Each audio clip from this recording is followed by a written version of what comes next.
Hey guys, Desolate Magic back with another great video. This time I'm going to cover a topic that I've wanted to do for months. This is going to be one of the funnest videos I've ever made by far. Although smashing that table with a sledgehammer was pretty fun as well. This video covers the strangest cards ever printed in all of MTG history. And these are in no particular order because they're all pretty equally strange, really. And they kind of outline how in the past, because a lot of these are really old cards, the R&D department was just completely mental. Or not even R&D, really just the card designers. I mean, R&D was like, yeah, let's print that, yay. But the people who came up with the idea in the first place, you gotta wonder if they were like on something. Let's start off with one of my favorites, because I've mentioned this card in other videos. I love it because I hate it, and there aren't even words for this card.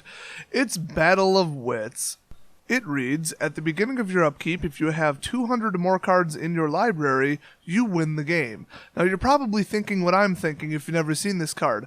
Oh, there's got to be a way to like steal your opponent's library and put it into your library.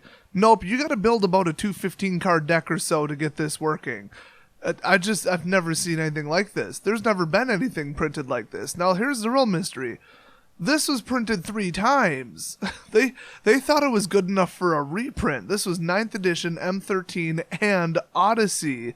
Now, I had heard from a friend of mine, so I don't know if this is true or not, that this was actually winning tournaments. Like somebody top 8'd or a couple people top 8'd with this card. If I lost to this travesty and slap in the face to all things decent at an actual national tournament, I wouldn't just flip my table, I'd flip every table within a 100-foot radius. This card is ridiculous. I mean, it's no secret that people tend to not really like alternate win conditions in general, but this one's up there on the list, I'm sure, for most people. Because of this card, they actually had to make a ruling that says, in tournaments, you must be able to shuffle your entire deck within a reasonable amount of time. Now, I had heard that another rule states that you have to shuffle your deck and be prepared to start the game within 5 minutes. Because, I mean, a reasonable amount of time, like, what is that? I mean, it's kind of the same as, like, stalling, but I don't know, It's just stupid. It's just absolutely stupid. But wait, the weirdness doesn't even stop there. It's legal in Modern, even though nobody in their right mind would play it. And it's legal in Legacy, legal in Vintage. I don't think there's a whole lot of people playing it there either. Guess what it's banned in? Not Commander, so you're allowed to play it in Commander, just let that one sink in. Singleton 100, that's legal. Prismatic is what it's banned in. You know, the format that requires you to have a 250 card deck, like the only one it would logically go in. So you could literally build a Prismatic deck and play with it in Modern, but you can't play with Battle of Wits in Prismatic. How did this ban even come about? I mean, what was the condition that they had to ban this? It was just too serious. Were people winning too easily, but then you can let it go in Modern? I don't get it. I really don't get it.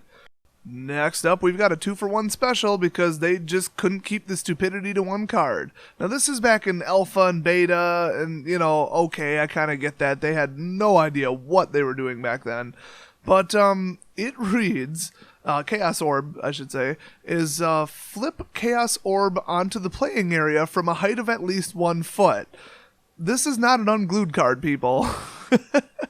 Chaos Orb must turn completely over at least once, or it is discarded with no effect.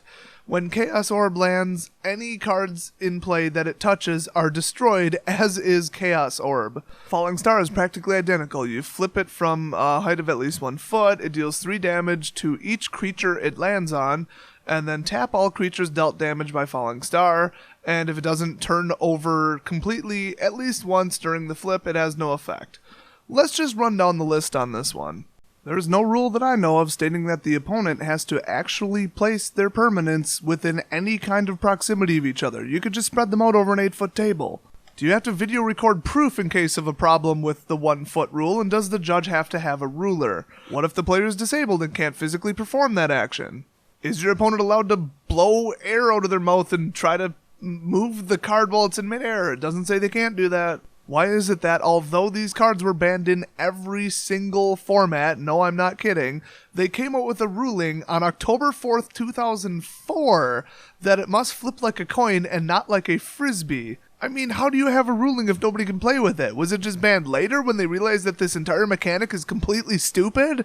Then again, I should talk. I mean, I've been talking about adding like Nickelodeon style, like old school Nickelodeon physical challenges to like any kind of tournament I run, like to give people like more points or more extra mulligans or something. Like you gotta like run an obstacle course. So yeah, whatever. Sounds like something I would design. Next up, we've got one of my personal favorites, because I would write this card slightly differently.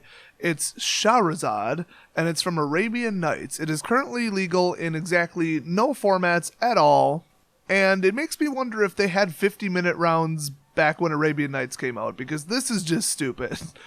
I would use this to just piss off the pros at like a pro tour, if that was even a thing back then. I don't even know what was going on back then. Clearly, the card designers were just completely mental. What it says is, and if you're able to read this, by the way, on the card, good for you. You just passed your eye exam, because this is like size 1 font. Players play a Magic subgame using their libraries as their decks. Each player who doesn't win the subgame loses half his or her life rounded up.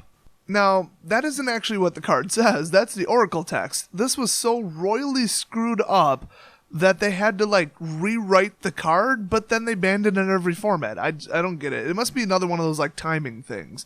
But to the best of my knowledge, the card appears to say, players must leave game in progress as it is and use the cards left in their libraries as decks with which to play a subgame of Magic or just Magic. When the subgame is over, players shuffle these cards, return them to libraries, and resume game in progress.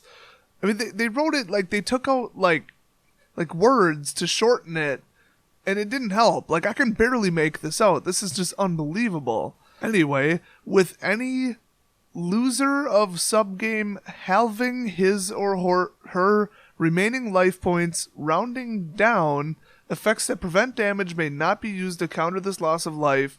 The subgame has no ante, because ante was a thing back then. Using less than 40 cards may be necessary. Were 40 cards even, like, are they talking about sealed? I mean, I didn't even play back then. I don't know what this was, but I'm glad I didn't play back then. If they're going to print a card this immensely stupid and time-wasting and idiotic, what they should have done, and this is what I would have printed on it, is the two players of the game arm wrestle, and the loser loses half their life. Simple. A rather similar card, and I know people are going to have a problem with me saying this one because it's not truly, like, really a card. Like, it is a card, it doesn't have a set symbol, so is it really a card? It never was legal in any set because it's not in a set, but I'm naming it anyway because it's just really funny. I'm, of course, talking about Splendid Genesis. Now, I'm not going to go into the whole history of this card because you all probably know it, and if you don't, look it up. It's awesome. But what it does is, for 4 green mana as a sorcery, you can shuffle all cards in the game together and deal them into 3 decks.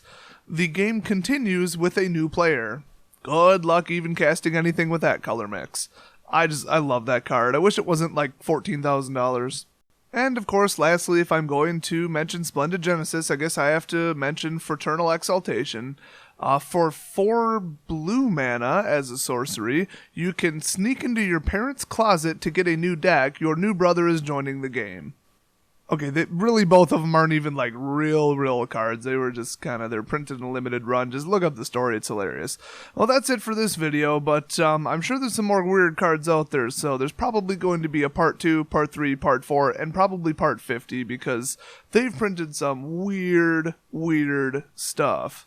If you guys have any suggestions for ultra weird cards that I can use in the future, feel free to leave them in the comment section. I'll see you guys next video.